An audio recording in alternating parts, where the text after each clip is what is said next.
السلام علیکم ورحمۃ اللہ وبرکاتہ۔ میں شروع کرتا ہوں اللہ کے نام سے، وہ بڑا ہی نہایت رحم کرنے والا ہے۔ اللہ کے سوا کوئی معبود نہیں، اور محمد صلی اللہ علیہ وسلم اللہ کے رسول ہے۔ سبھی تعریفیں اللہ ہی کے لیے ہے۔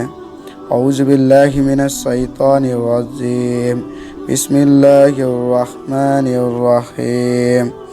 حضرت عبداللہ بن مسعود رضی اللہ عنہ سے روایت ہے کہ نبی کریم صلی اللہ علیہ وسلم نے فرمایا، دو آدمیوں کی خصلتوں عادتوں پر رشک کرنا جائز ہے۔ پہلا وہ شخص جس کو اللہ تعالیٰ نے دولت دی اور وہ اس کو نیک کاموں میں خرچ کرتا ہو۔ دوسرا وہ شخص جس سے اللہ تعالیٰ نے قرآن اور حدیث کا علم دیا ہو اور وہ اس کے مطابق فیصلہ کرتا ہو اور لوگوں کو علم دین سکھاتا ہو۔